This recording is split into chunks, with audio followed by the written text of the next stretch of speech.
Record. There you go. I started recording.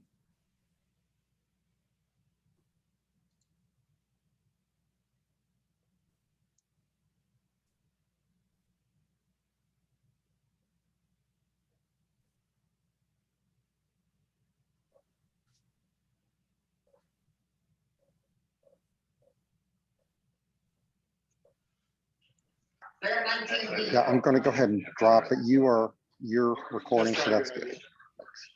Yep, it's able to record. See the screen.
Got some few people in.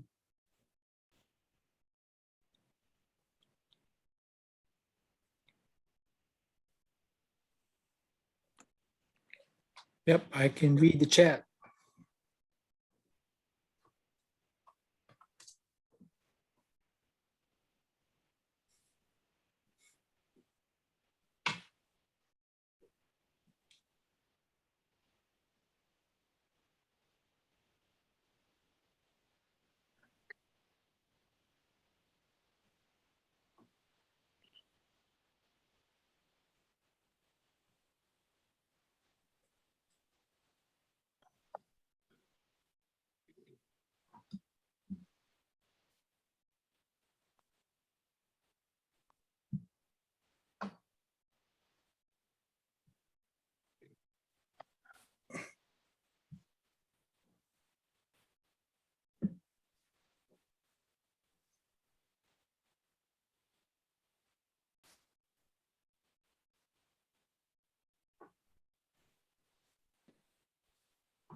All right.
course, there's that feeling that you're waiting for your presentation, and I'm like, if you're getting ready to start, right? Make sure everything's good. Yeah, just that awkward waiting period. Yes, it is. It's too quiet. Of course, it's already quiet at home, working from home. So, You know, I heard something the other day that was really disturbing. what is that? You know what? Albert Einstein, he wasn't real. He was just a theoretical physicist. So, like, who was the creator of Bitcoin or whatever, or whoever? Is it Nakamoshi or something? I forgot. Yeah. It's like it's not real. It's a What do you think of- name. What do you think about that joke, Nick? I feel like you should feel bad about yourself for repeating it. That was That's awful. fair. That's fair. It is an awful joke. I mean, I love it, but it's awful. Mhm. Yeah.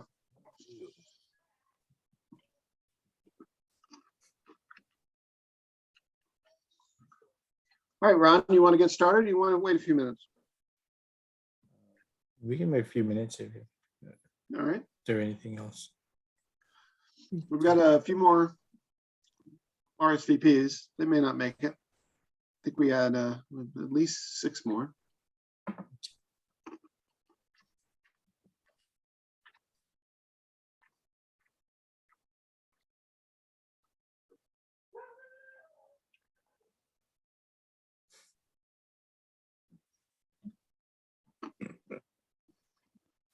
Hey, tell us about Spacee. Spacee, we do. It is a startup here in Dallas. We do a lot of augmented reality and also more of the store analytics is what we're doing. There's 2 parts of Spacee. One is the one I'm with is doing a lot of the augmented reality side where you can do. We have a product called Touch Car where you can have displays on the car and be able to interact with the hood in the car. Mhm. And also we have Deming Robotics, which actually does a lot of kind of telemetry data in terms of out of stock counting or however we want, inventory levels at the front of the store. So a lot of those things. So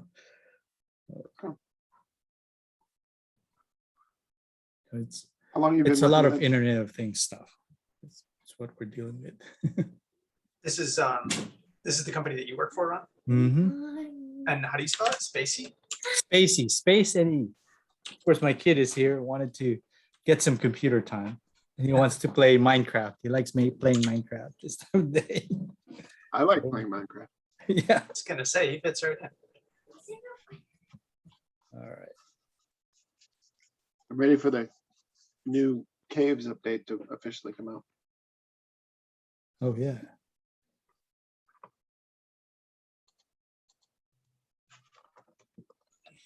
I haven't been so much into Minecraft recently, but my brother started playing Roblox, which I think is pretty similar. I don't know. There's some cool stuff you can do in that game.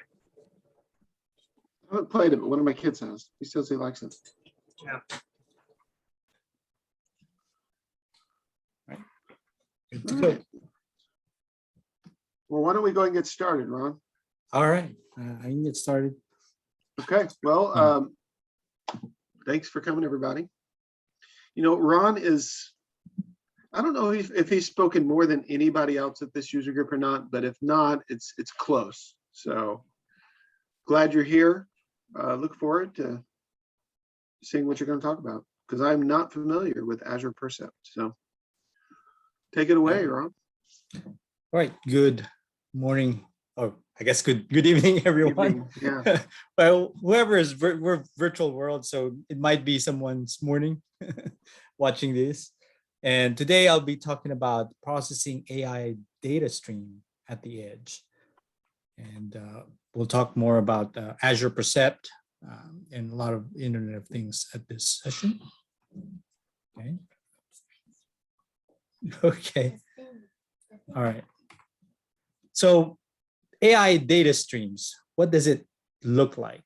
Right? It feels like this. You have a bunch of data around you where you have the walls, and it feels like everything's getting collected and all that. That's how I feel like what the data AI stream or data streams feels like. It's just data that surrounds you and just feeding all over the place.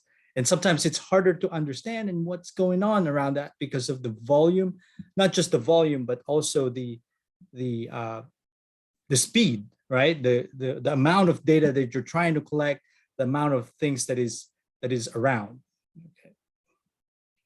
So let me here. So today I will be talking about what is AI enabled Internet of Things, and I'll talk more about what is AI data streams. What is Azure Percept, which is a new Internet of Things device or device kit from Microsoft that allows it to connect to the edge. And then I'll talk about the IoT Edge modules, how to filter data using Azure functions, and also Azure Stream Analytics. All right, so whenever we talk about Internet of Things, the first thing people kind of wanted to know about is, hey, maybe you should try it on an Arduino, or maybe try it on a Raspberry Pi. Those things. Who among here have like played with a Raspberry Pi in the past or have played with Arduino? Just give a thumbs up or one in your.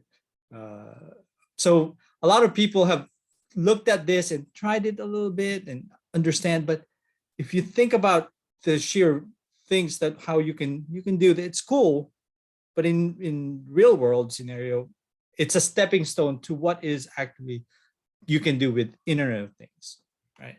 And so, and of course, whenever you want to learn more about computer vision and machine learning, and I found out there's a lot more tools involved in the data science in creating the AI or the machine learning side of it. Especially, we'll talk about OpenCV, or sometimes they talk about OpenVINO. All these different. It's kind of feels like a different world. So, IoT feels like it's a different world coming from a software engineering, or the usual. If you're a web developer coming from and understanding what IoT, and then more so on the computer vision and the machine learning side, that's another skill set that requires a lot different kind of framework that we're used to. And of course, if you want to combine both, there's more questions and more, just more confusion at the end, and where to get started, how to get into this the world of Internet of Things and in AI, or AI in Internet of Things. So let's go back. Let's define what's Internet of Things first, and then we'll describe more later on. So Internet of Things is connecting the internet to the physical world via sensors. It was coined by Kevin Ashton back in 1999. At the end of the day, it's any device that interacts with the physical world around it. There's two goals that you want to do whenever you're working with Internet of Things. First is remotely monitor your device, so meaning gather data, do some processing at the edge, or do some processing on that device and know its status or device status. And then of course the other side is you want to control that device. Let's say you want to send commands or set device properties remotely. So why would you want to do your AI on the edge? What are the advantages? One is low latency. So for example, I'm processing video frames or sound. It may make sense to do machine learning at the edge, meaning at the device itself or closer to that device, rather than send it up to the cloud, or meaning send it to a URL, upload the images and per frame, and then process it. So speed is very important. at that point because you want to get as much information. Another one is scalability. Some of these devices can process it now with all these, and also it costs less rather than uploading these images to the cloud. It might make sense to just run it locally and run it on that device, and it, because you have a CPU that's just running constantly, and maybe you can process it rather than somewhere else. Another one is flexibility. You know, in some areas around the world, you may not be able to send your data outside of its network or outside of the country. You know, when we talk about GDPR, or sometimes when you're on the plane and you're trying to, this assures that you're, and you don't have good internet connection.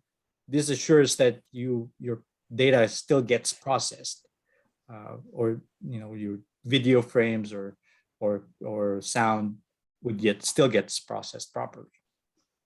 So it in that way it becomes flexible.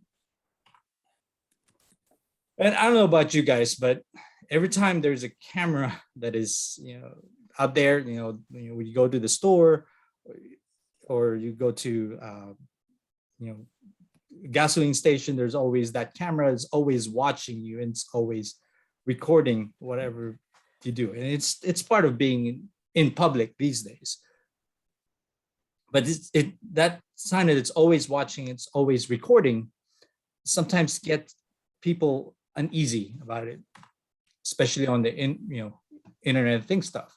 So at the end of the day, what we really want is to have those video processed locally and limit the amount of recording. And that's when you start talking about intelligent video analytics, to where you can do some object detection or some classification about what it's seeing without processing or without recording.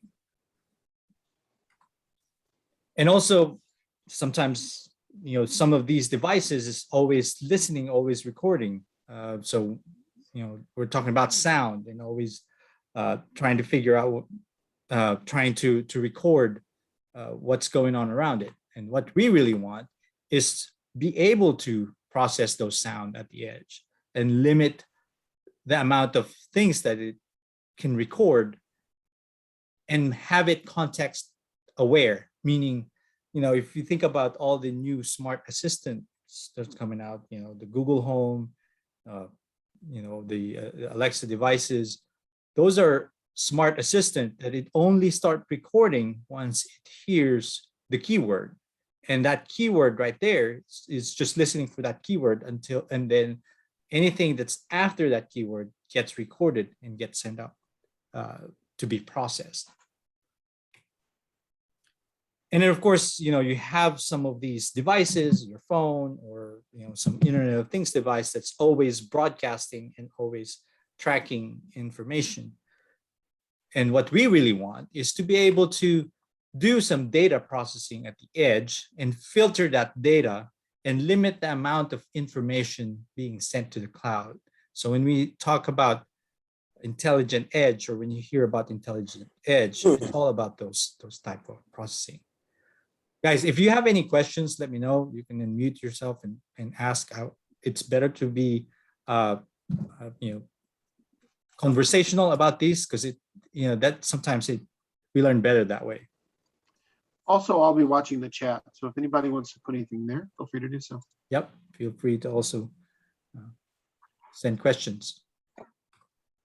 So that's where Azure Percept Devkit is.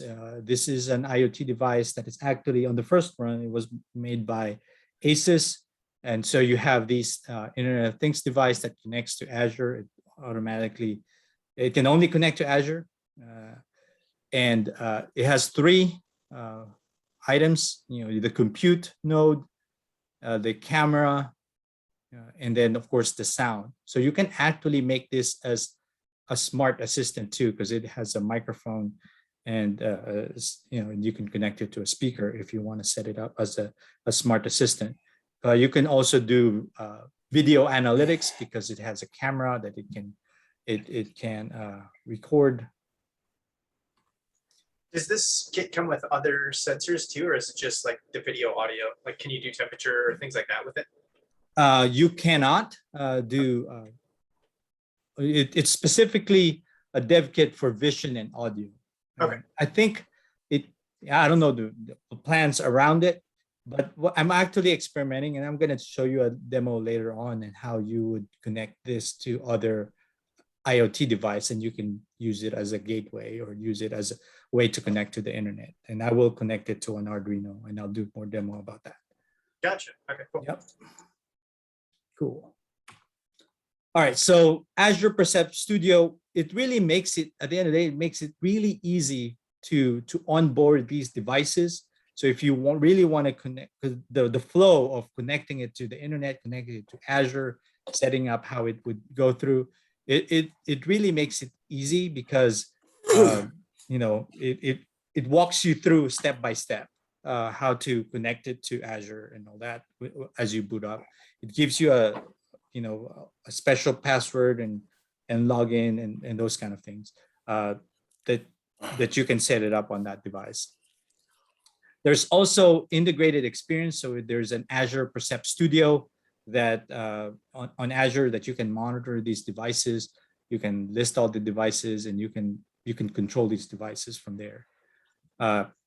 There's a no code flow. That means, you know, if you're not familiar with the Edge and you just want to use this to collect data, you know, collect machine learning data and send it up to the cloud, connected to some of your Azure, let's say you would want to connect it to create dashboards. So you forward it to Stream Analytics, or maybe you forward it to, you forward it to other, add to an Azure function to get processed, those kind of things. You can process it in the cloud, whatever results you get from this device. There's also advanced workflow where you can actually customize this device if you want to deploy a different type of machine learning. No code flow, it actually connects it to Azure Custom Vision also to be able to do computer vision classification, or do computer vision object detection, that kind of stuff. And it's specifically good if you want to prototype and quickly deploy stuff.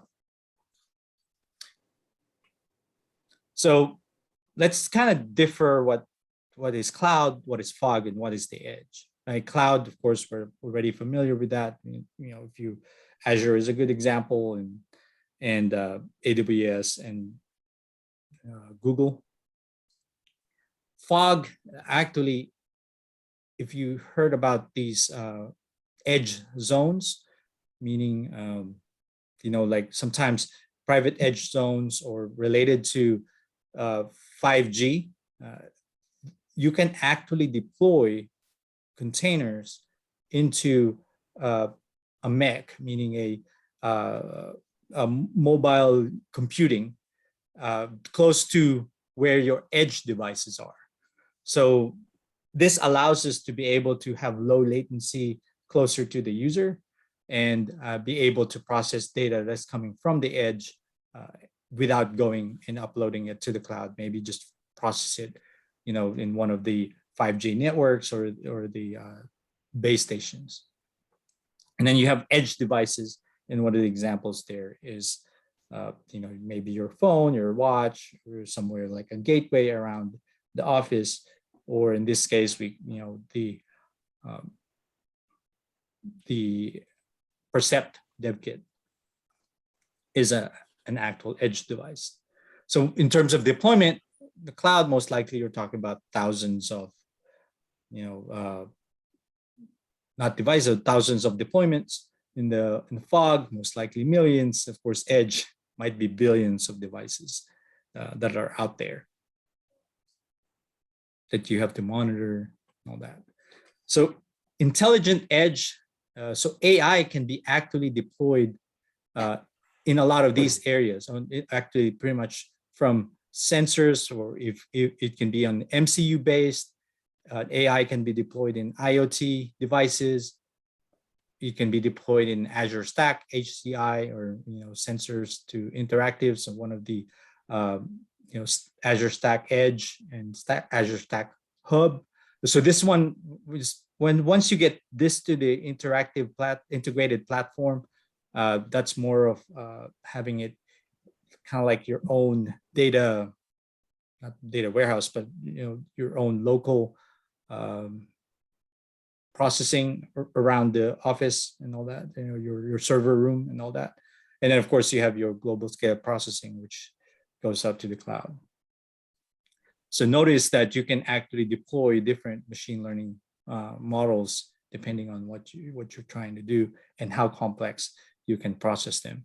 So inferencing means, integrated with the inferencing means you have a model and you're using that model to produce results. Of course, training is when you collect the data and you're telling the computer, hey, give me or generate a new model for me. All right, so today we're going to focus on this side of the house where it's just IoT devices, not necessarily MCU. MCU, you would consider it kind of like one of those Arduinos, but we're going to focus on this IoT device today. So this is where I was talking about those fog and edge zones where you can have your IoT device. You may have a Kubernetes around that area, to do your processing. So depending on, if it could be with the carrier or with not, it could be a private or a public or a shared edge zone that you're working with. So here, our typical way of doing Azure functions, right, is where you receive events. It maybe goes to an event hub. Based from that event hub, we do function app, right, an Azure function. And then, of course, we can write it an output. Maybe in this case, we're doing it at Cosmos DB. So this is on the cloud level, what I'm talking about here, right? And then, of course, if it didn't work, if it had problems, it will go to this function app and we'll go to a dead letter, your dead letter messages would go to a storage queue to be monitored and all that, those things. So that's our typical way of using Azure functions. But Azure functions is not just limited to just running it locally in your machine. Yeah, you can run as doing development. You can also publish an Azure function in the cloud where you're doing a consumption plan. You can also do it as a service. You can actually containerize an Azure function. In this case, we'll be talking about this side right here, where you can actually deploy an Azure function on an IoT edge device. In this case, we're going to deploy it on an Azure Percept in a container running on Linux. Of course, if you don't want it in Azure, there's different ways. You can have it on-premise where you have it running on Azure Stack and all the different ways. But we're just going to focus on this side today. Cool? All right. So typically, your sensors are connected to this IoT edge device. So in this case, the Percep, and then the sensors, meaning let's say the camera right here, sends messages and gets processed to this IoT in one of these modules, right? The telemetry goes here from that camera. The camera frames goes to this module that collects telemetry, and maybe it does some function, meaning it does its AI or machine learning, and then you can pass it into your Azure function to be processed a little bit more as part of your business process, and then before you send it up to the cloud. So the advantage of this is you can actually filter some of your telemetry data, some of the data that's coming out from your AI data stream before you send it to the cloud. So in that way, it reduces the amount of traffic that gets upbound. So typically how you would do this is, IoT Edge have modules that you deploy it, at the end of the day, these are Docker images that you uploaded on a container registry, and that container registry, IoT Edge knows how to download that to your device and connect it to the Edge runtime, so that whenever you have a new version, it knows that, hey, I need to re-download a new container, and off it goes. Any questions so far? You good? All right. So before I continue on, I would like to show you what an Azure Percept is and what that device looks like and what it can do. And then we'll talk about more about how to integrate it with Azure Functions and how to integrate it with Azure Stream Analytics. So I have a device right here. Let's see if I can load that one. So this is that device that I have over here. This is that one. So it's an Azure Asus device. It has a camera right there and the compute.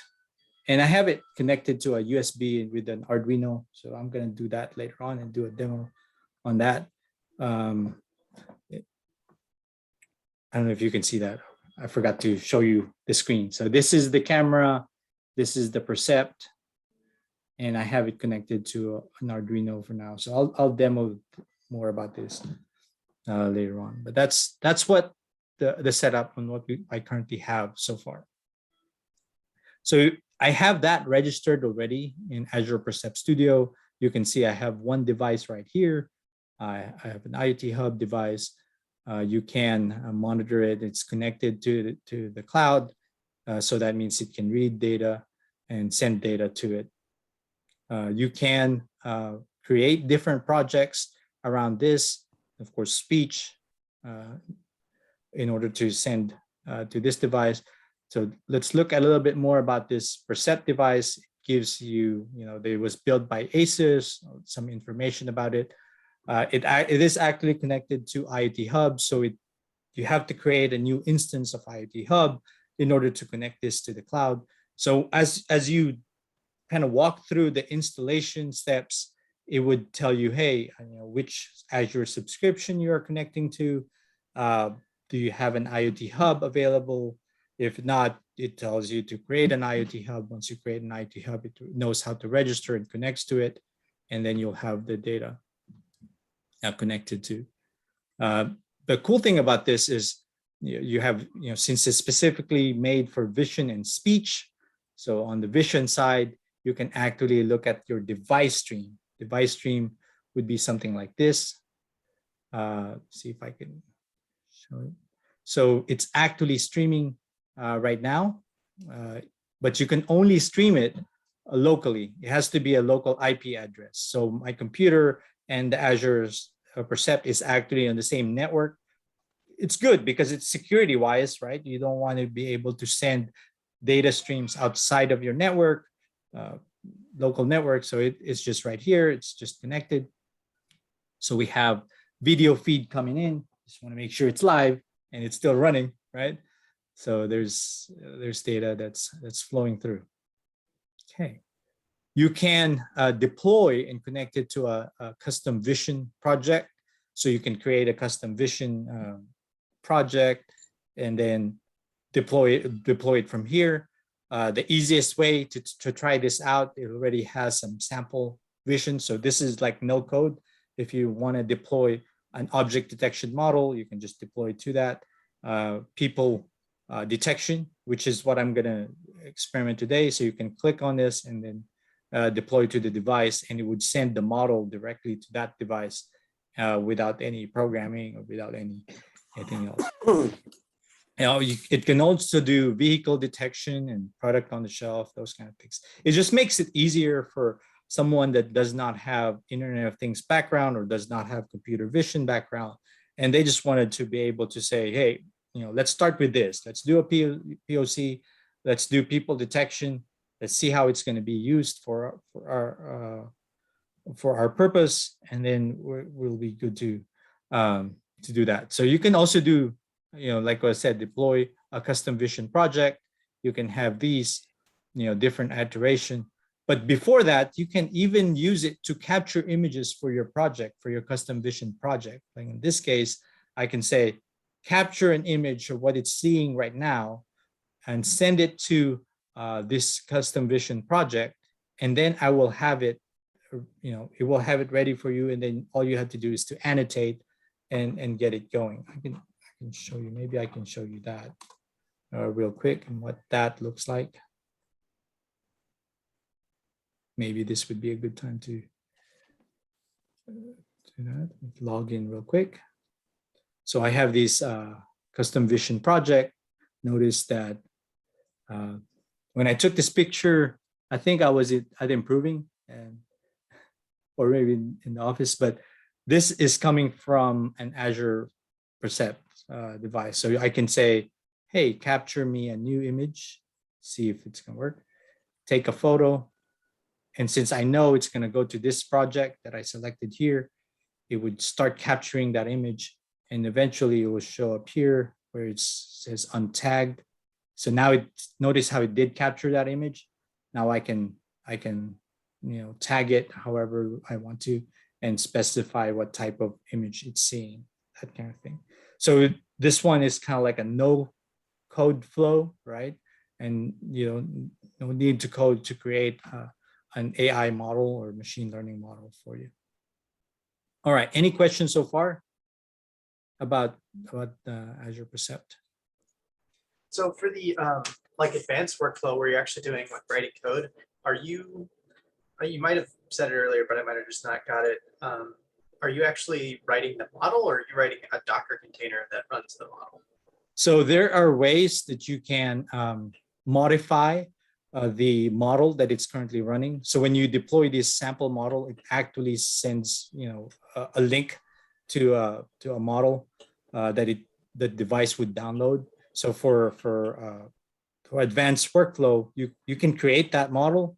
There's few steps involved in order to accommodate that, but you can actually create that model if you want a custom vision, right? Without going to this custom vision project. If you want something that's detecting other things outside of what custom vision can provide, you can do that. There's on GitHub, there's instructions that you can follow in order to customize that. Gotcha. Okay. I think it has to be converted to something that runs in OpenVINO and those kind of things. So. Okay. But you're not actually like writing like a Docker container that runs on this thing or something like that, right? You're just right. You're only adjusting the model, or providing a different link to a different model. Yes. Okay, gotcha. Yeah. Because at the end of the day, this device, the good thing about this device is it actually has what it's called a vision processing unit. So what it means is that it has a specific chip, not necessarily using the CPU. It's not using a GPU, but it's a vision processing unit that able to get inferencing fast. Does that make sense? So in this case, as it processes the frames, it would be able to get the data faster without disturbing the CPU, because these are these are ARM processors, so meaning does not have a lot of CPU that it can run. So as much as possible, it has a different CPU outside of, or it has different processing unit just specifically for processing images or processing video frames. Gotcha. Thanks. All right, so let's go back to that presentation. So what we're going to do today is, in a way, customizing and creating a Docker container that we can deploy as an Azure function on here, where you can filter the data that's coming from we call it Azure I module in this in Iot Edge or in Azure Percept, and then filter that and then send it up to IT Hub. Okay. And then I'll talk more about Azure Stream Analytics later on, but let's start with Azure Functions first while it's fresh in our head. So I have a blank project right here. There's two things that you would need in order to kind of do this. See if I can. So prerequisite, you need of course, once you connect Azure Percept, you will have IoT Hub instance anyway. On Visual Studio Code, there is a Azure IoT tools that you can add, or you as an extension. These are extensions that you add on Visual Studio Code. You also need Docker Desktop in this one, because I'm not using Azure container registry. I just wanted to see if I can upload it on a Docker Hub and then download it from there. And then of course, Azure Functions extensions for Visual Studio Code. So those are the things that I'm going to be using today. So there is a question about AI drones. I think he was going to wait till the end of the presentation to ask it. Okay, so that should be fine. Yeah. All right. So what we're going to do is on VS Code, going to get to so since we have the extension, we have this Azure IoT Edge that we can create a new solution. So what this solution does, so I'm going to use the same folder as where I'm at. So I'm going to create this Edge solution. So you have different languages that you can use to be able to create an IoT Edge module. So let's say if you want to deploy this to a Raspberry Pi, there's steps involved in order to deploy it. But this one, what we're going to do today is we're going to use this Azure Functions C# and just run it locally on our machine. Treat it as kind of like an edge device, because that's the easiest way I can show you how does it feels like in terms of processing data. Okay, so we're going to do this, and we're going to name it sample module. What this one, typically you would you would type in your ACR, so meaning your container registry, so it knows where to upload these modules so that your edge device can download it for later. I'm just going to do it locally, so you can try that here. So most of it is just Azure Functions is not supported. Okay, there's something new. Okay, so it created this Azure this modules right here, and one thing that I've noticed that on their template, it's kind of broken right now, because this extension logging console, it actually created a project for you. It needs to be in an older version, but the template is incorrect. So I'm going to push that in. And there's few things that it did add, right? It created this deployment template. This deployment template by default, this is what typically, think about it, it's kind of like your Docker Compose YAML file, or in Kubernetes, these are your YAML file that describes what gets installed.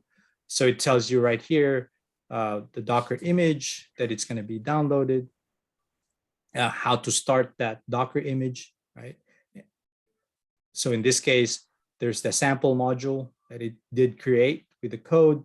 It can actually compile it with AMD, ARM64, or Windows, or however. But in this case, we're just going to use the AMD 64. So it created that sample module. It kind of gives you a simulated temperature sensor so that you can start processing some data around this. So there's two containers that it's running under this Edge agent. So there's two things. There's Edge agent and Edge hub. The agent is responsible for running making sure that all your containers are running properly. So the process of restarting them and those things on that device. And then the Edge hub determines the routing. So in what data is going to be sent from who to where, right? So like in this case, from that sensor to sample module. So the sensor right here, the output of this simulated temperature sensor would go and placed into the sample module input 1.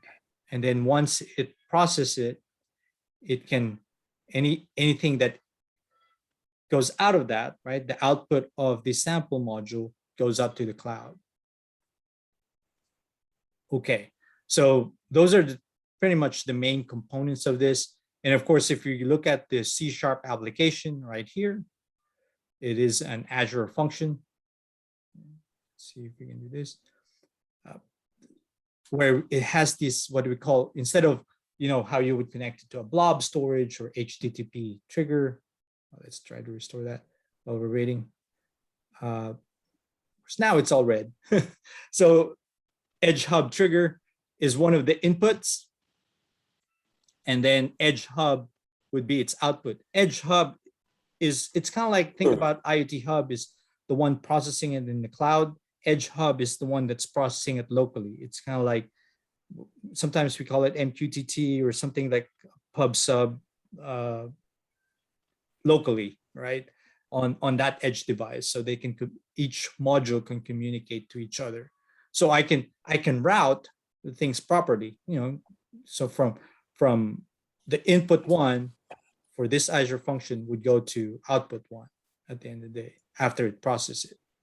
So in this case, what it's doing right here is it would receive the data from that message received. So as it receives it one at a time, then you can start processing it. In this case, we read the message and then send back the property out. So let's see if we can compile this and keep going for us. So when on the deployment, the debug, that template. So there's a debug mode, and then of course there's the production mode. The debug mode allows us to be able to debug these containers even locally on our machine. So you can that extension allows us to be able to have build and push and build and run and all that. So in this case, we'll do a build and run locally on our IoT simulated. So I want to make sure that my Docker container is running right here, and it would start creating and compiling this. So what it's doing right now is actually building the Docker container. So once it builds the Docker container, it pushes it locally on, on these localhost 5000, which is kind of like, it acts like a local repository, container repository on my machine. And then it would start restarting it and it's good to go. So now what it's doing is Edge Hub is responsible for communicating. It did start our Azure function. It's kind of noisy because it's giving you all the messages from each one of the modules of that container. Or each container have their own log, and it would show you right here. So the simulated temperature runs every few seconds, and then the sample module would process that as an Azure function, and then trigger it. So to debug it, you can make sure just to show you guys that, hey, this is working. So I can have a breakpoint right there. I can say run and debug. So this maybe .NET, see if it'll work that way. Maybe it's not debugging there. Okay. Let's go back. I think I selected the wrong one right there. Run and debug. Let's see. .NET Core. See if it'll process it. Maybe not. Okay. It looks like for some reason it did not load my solution when I loaded it. But it does look like I can debug from this solution. But there's a way you can do this. I think when it asks me we have to open this solution. So let's see if we can do that right now. While it's running, maybe I can have that as a separate window. I don't want to confuse you guys. So what I'm going to do is I'm going to open this as another window, this sample module. Okay, has its own folder, and see if I can debug it from here.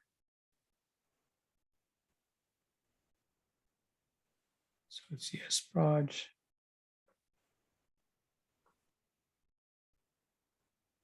Okay, I got too many things going on here. It doesn't look like I can debug. I don't know why, but It looks anyway, like I'm in going to your- continue on, in but your it may other have web- something to do with some of In the your- configuration. You might have two .vs Code folders, and I think it might be getting confused at which one you're referencing. Yeah, it could be. Anyway, yeah, there's a way you can debug you know around here, but it seems like well, for some reason I also installed Windows 11 recently, so I'm not sure if that's may have been causing it. But anyways, but you get the idea, right?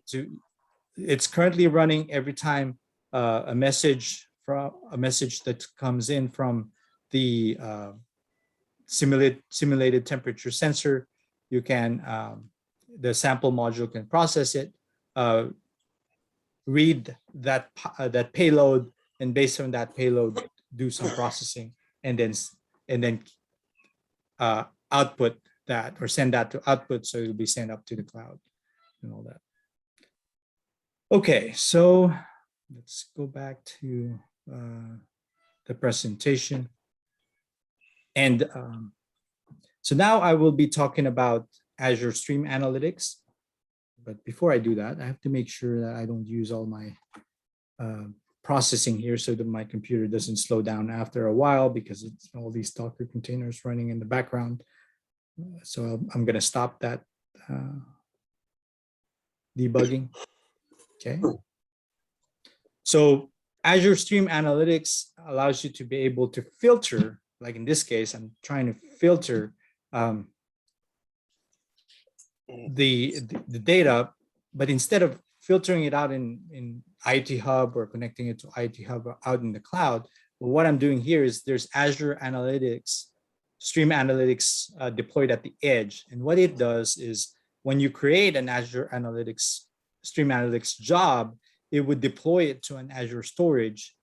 So when it runs locally, it knows what to pick and which job to pick, and it will run it here with the IoT Edge runtime. So as you receive your sensor data, we can pass it into the Azure Stream Analytics, whatever that job definition that was downloaded here would filter it out and then send it up to IoT Hub.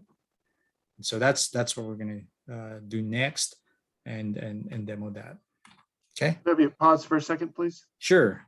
Hey, Paul, could you mute yourself when you're not talking? Appreciate it. Thanks. Go ahead, Ron. All right. So Azure Stream so you're not just limited also to Azure Stream Analytics. You can also do SQL. You can actually deploy a SQL server. It's not a SQL server. It's called SQL Edge, right? That you can deploy it on this IoT Edge device. You can actually also deploy an event grid, a SQLite, a blob storage. So that syncs up to the cloud. You can actually deploy a Node-RED application, deep stream. You can do custom vision, anomaly detector. You can even deploy Redis at the edge. And see, these are all containerized application that you can integrate to an edge device and do some local processing before it gets sent up to the cloud. Or in this case, if you're doing SQL, right, you might want to have local storage before, so that you can use it to what you call these, so that you can use it to be able to not enhance data, but I forgot the term, but have add more data to what you're sending it to the cloud, right? So you can combine it with your tables, or you can filter it, not just filter it, but also add some properties before it gets sent up. Okay, so let's go back and see if I can. How are we doing so far in time? We're good? Are you learning something new? That's for me. That's the important I've part. never seen this. Yeah. You've got an hour hour and Okay, or so. so I think we have enough time. So what we're gonna do is we went back to Azure Percept Studio, and we have this. We're gonna go to this IoT hub for this device, right? Because it's, since I told you it's connected to IoT hub.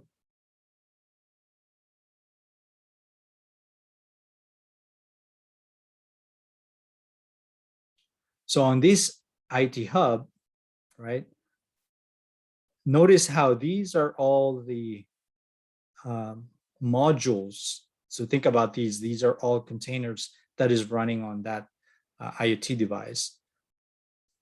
There's a web stream module, Azure Ear Speech module, Azure Eye module, image capturing, Node-RED on IoT. So in this case, I've added few things. Typically, you would have the web stream module.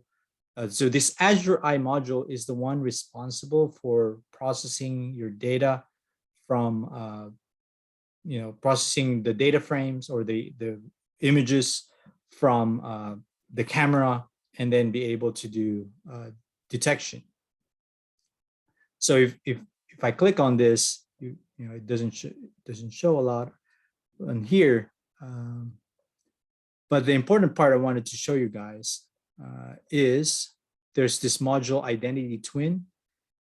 So if we were talking about advanced modules to be able to change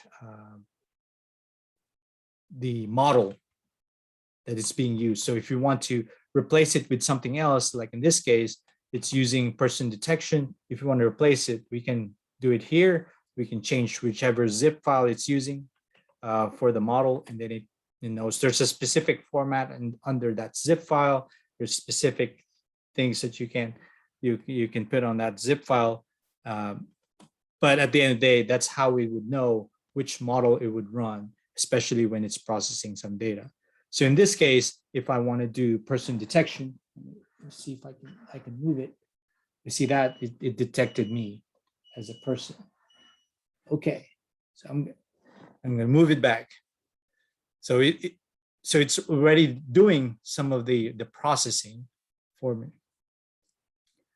So, okay, so we have these, and remember I did tell you about the device template. At the end of the day, there's a device template that defines all these containers, right? So if we go back to our original application right here, right, where we have the sample test module right here. Remember this template? This template right here, we only have two modules or two containers running. On this one, there's a lot more. Of course, I don't want to change this in whatever configuration. So what I can do is just to add things to it, right? So it doesn't break whatever Azure Percept is using.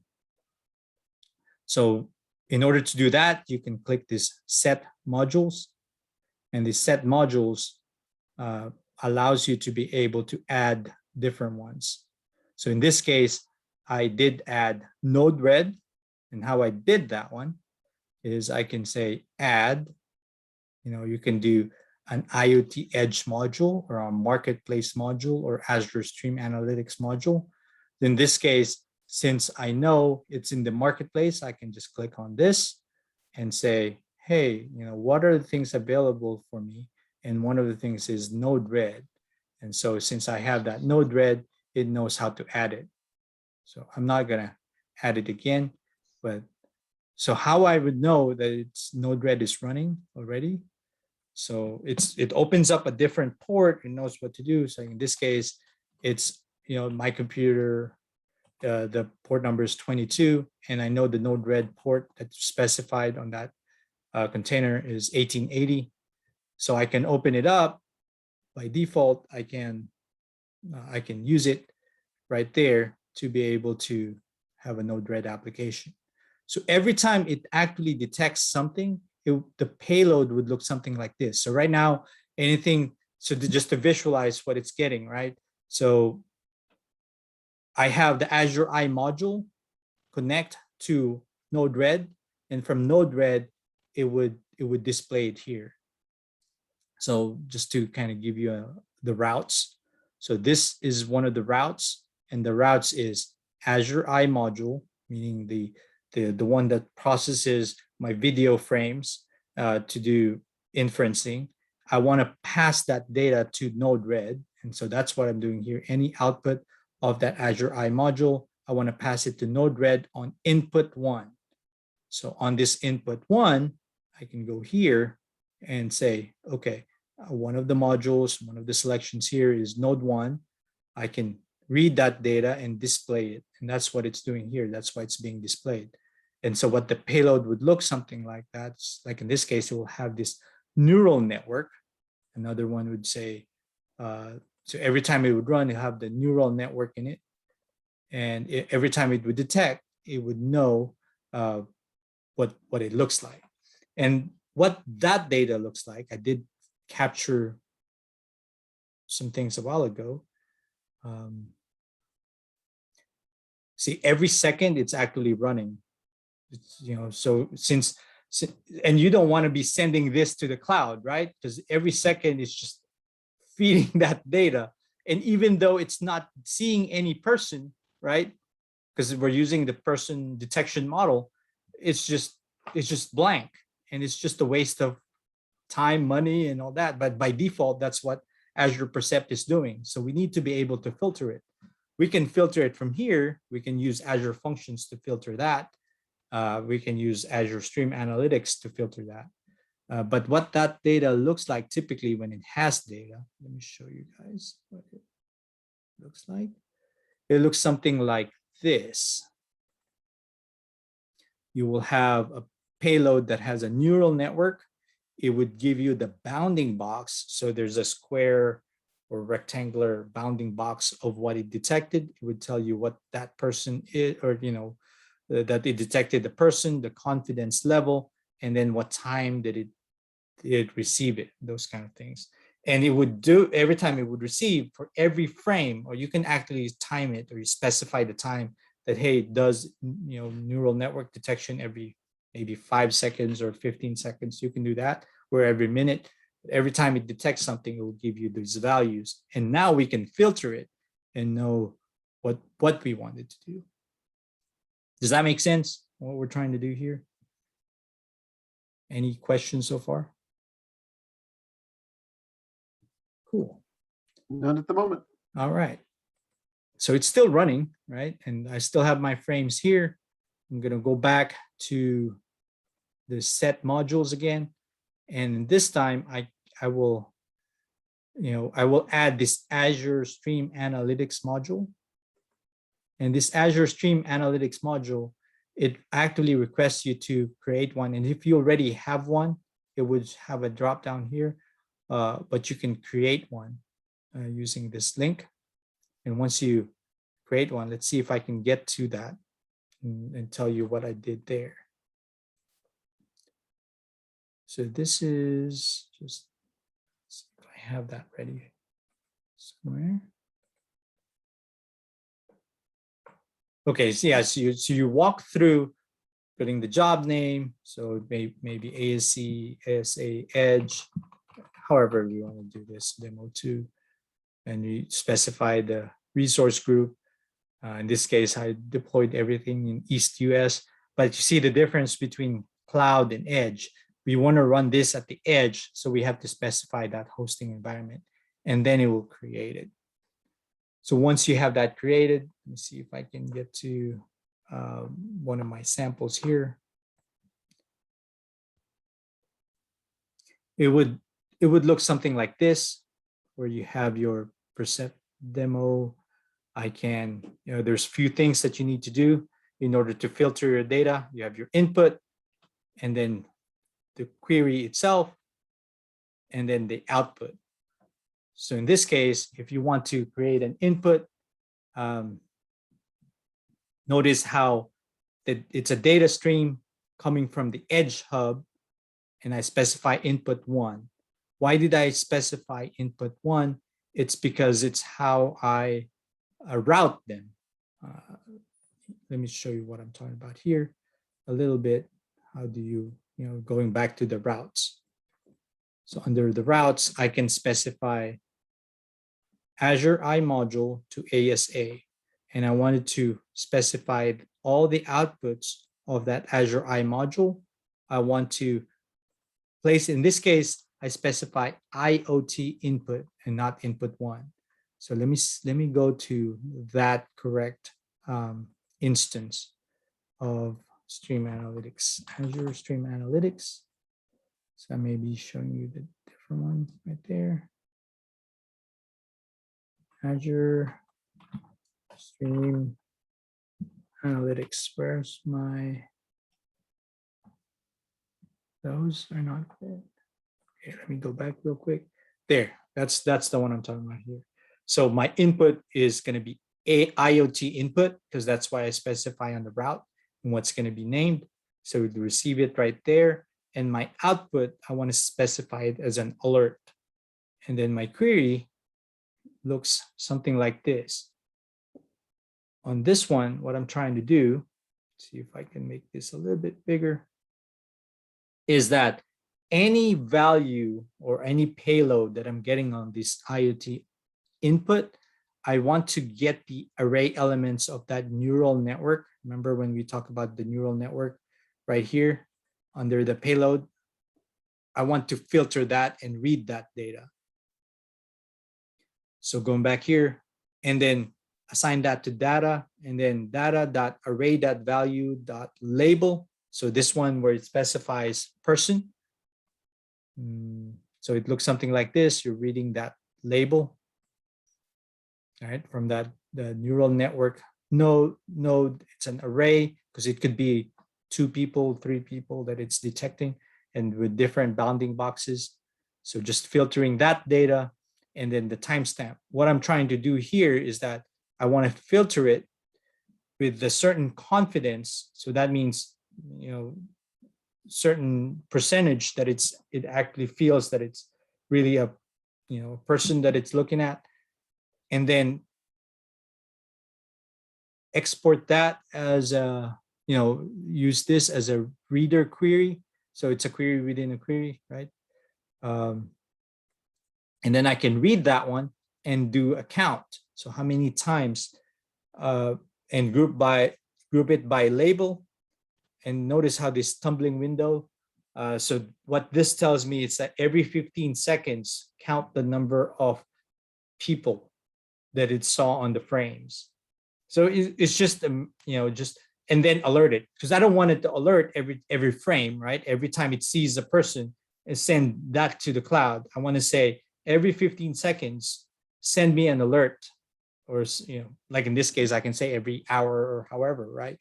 But it's just easier if it's every 15 seconds, so we don't have to wait. But that's what it's doing here. So it feels like a SQL query, but there's few things, right? Since it's a streaming data, you have to specify the window and how you would read it. And then of course you have different inputs and outputs to be able to process it. Other than that, once you're done here, you would publish. So where's that my publish button here? See, you would publish. And once you publish it, it will give you a URL. And that's what you would use to be able to, like in this case, I can publish this. It would generate a different SAS URL. And then I can use it to be able to, going back to my presentation here, this one, see that Azure Job Storage, identify that job definition where it's going to go.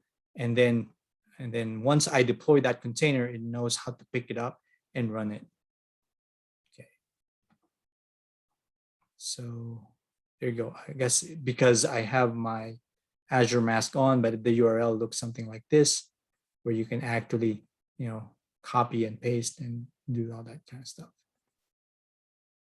Okay.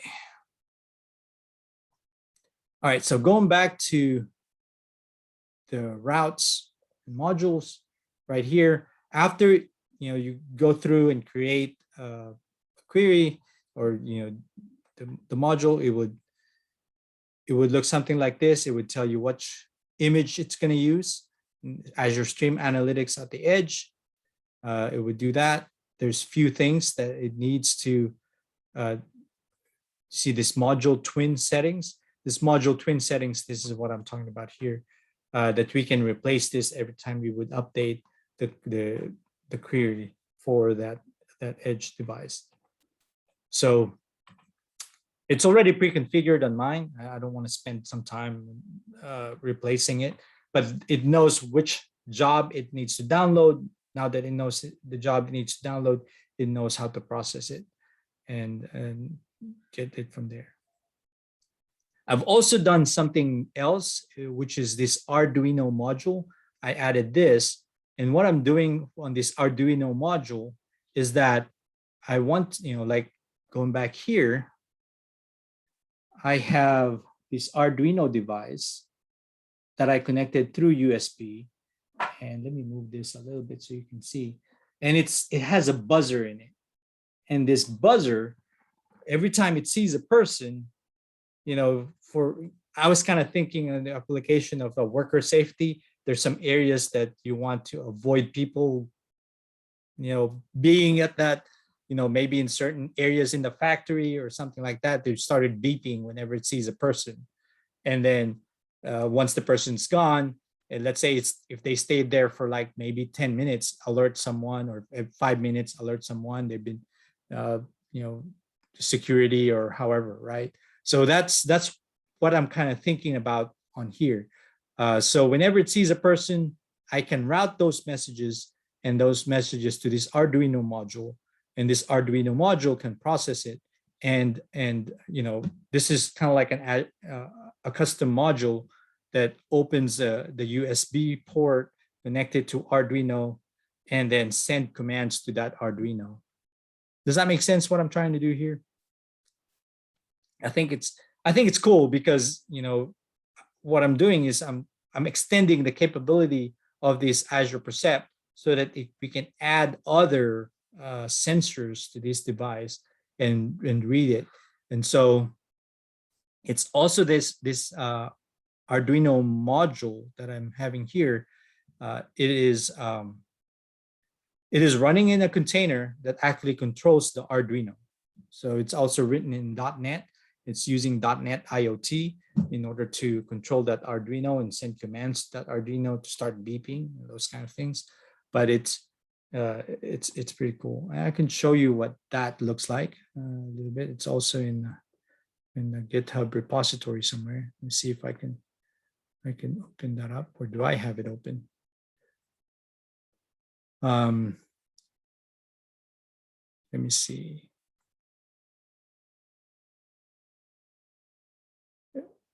Any questions so far?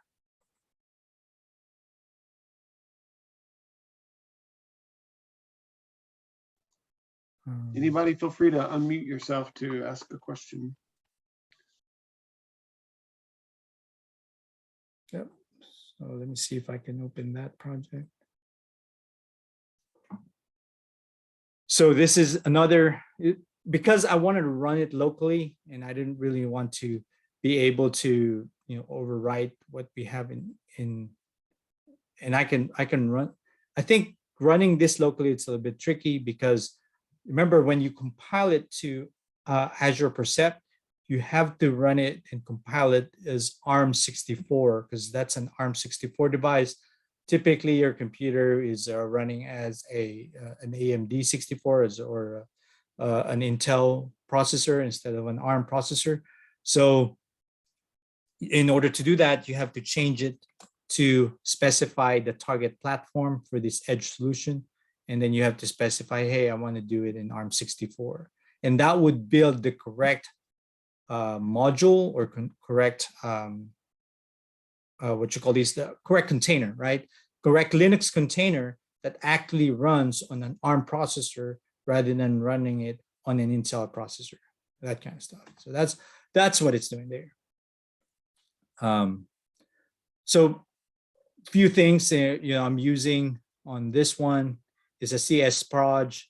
There's a few things that I added here. The important part is it's using IoT device bindings and system device GPIO to be able to connect it to an Arduino. On the Arduino itself, I connected it to this Fermata. So meaning that there's only one program that it runs. The Arduino only runs this Fermata, what you call this code, and then it receives through serial messages from my IO, from this program, and then I can say I hooked it up to receive data from receive data from Edge Hub, and then from Edge Hub be able to do triggers. It's a little bit, I think it's a little bit advanced for what we're trying to do here, but I just wanted to explain to you guys what's happening and what things that it can do. All right, so after I did this, I can click review, create. I have the correct routings, being able to route from, like in this case, Azure Module to Azure Stream Analytics, or Azure Stream Analytics to IoT Hub, so I can send that up to the cloud. Azure Module to Node-RED, so I can filter that data also. Azure Module to Arduino, those kind of things, right? Azure Modules to Arduino module, so that I can process it.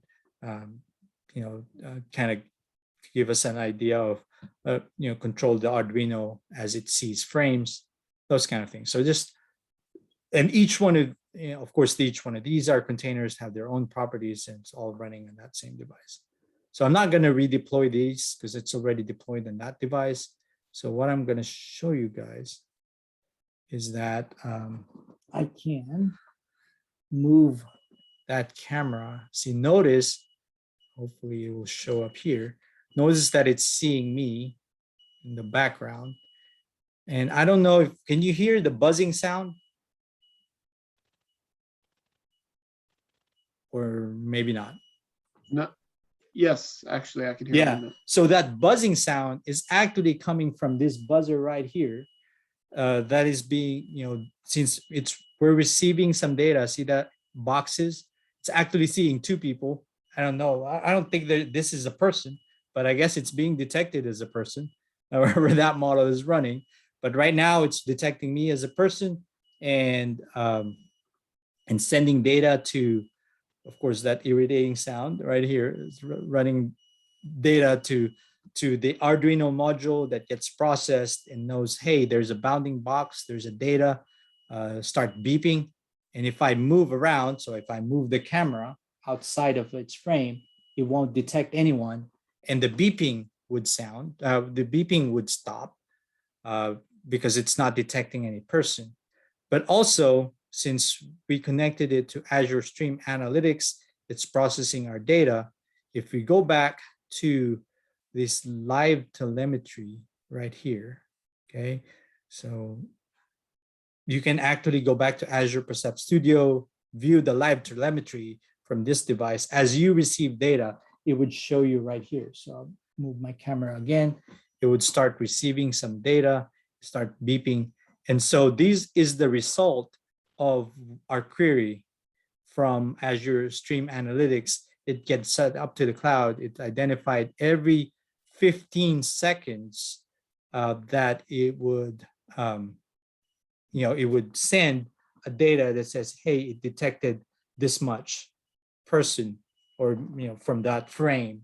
And of course, it just depends on how we would want to process this. But what I'm trying to say here is that every 15 seconds, it would send the data instead of every frame or every picture that it takes and do analysis. Now it's summarized, and once it summarizes it, that's the only thing that gets sent up to the cloud.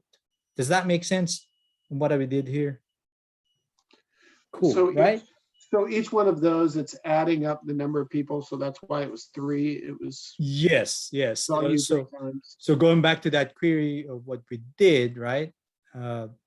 Every time we would see something, it would summarize it, and this is that one that summarizes it, because we're counting the records that this query generates as it receives data. It it's specific. Of course, it's a specific confidence too, right? So anything that's beyond 0.6 or 60%, that's the only one that would get counted, and it would count the number. It's grouped, since it's grouped by label, which is there's only one label on this one. So in this case, person is the only one that it's detecting. So it would count the number of people that it during that 15-second time frame. It could be the same person. It's not identifying, that person. It's just identifying for that amount of seconds. This is how much. So that person stayed there for how long, or however it was detected. Does that make sense? Yeah, it makes sense. Yeah. In terms of like cost, then, since that query is running on the device, you're only getting charged basically once every 15 seconds, right? Instead of once every frame. If you were to send that like to a normal Azure Well, if function. you're not sending it to the cloud, if you're just processing it locally on that Right. device, it's free. Yeah. Because it's And running then- it at the edge. But of course, not all containers like the marketplace are all free. Yeah, if you think about in terms of cost. So what I'm talking about here, let's go back to that presentation now. On this one, it's right here. Some of them cost you money, like blob storage, or I think SQL Edge would cost you like $1 a month, something like that. Maybe SQLite, of course, that would be free. Redis Edge, I think those are free. Anomaly detector, that one may cost you something because it actually runs the API on that edge device. Custom vision also might cost you something because it's anything cognitive services might cost you some subscription. There's a subscription key. So once in a while, it would report the usage, and that's how it would know how to charge you. But other than that, a lot of them, like if you put Node-RED, doesn't cost you anything. You can start filtering the data, and when you want to send it up to the cloud, that's the only time it will charge you, right? Gotcha. Yeah, I could see like that huge cost savings, like application of that. That's really cool. Yeah, so not just cost savings. Of course, it runs faster because you're filtering locally or closer to you're filtering at the edge rather than filtering at the cloud level, and at the same time, less data that you're sending to. Okay, so what we did today, I did demo what is an Azure Percept Studio, what it can do. I did talk about the Azure Percept Devkit, especially on the vision side. I did talk about Internet of Things Hub and how it does connect.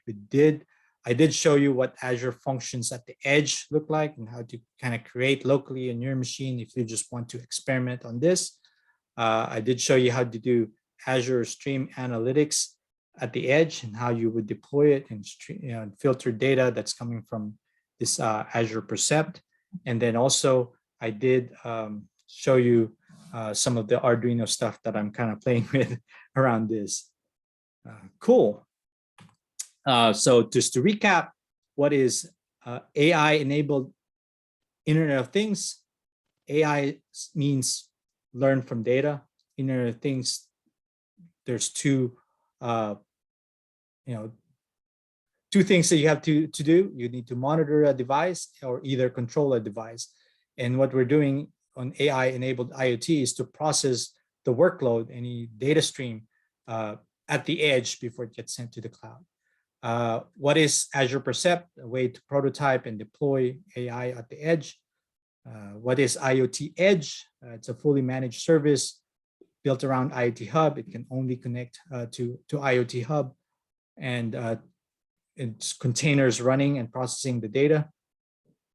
I did show you Azure Functions and Azure Stream Analytics to filter inferencing results. And I did demo how to process those type of data. The code is actually on my GitHub. I'm still writing a little bit, because it's something new.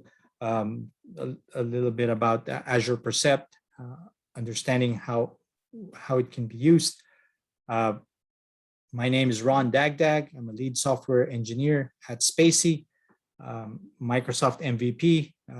This is my 5th year as an MVP.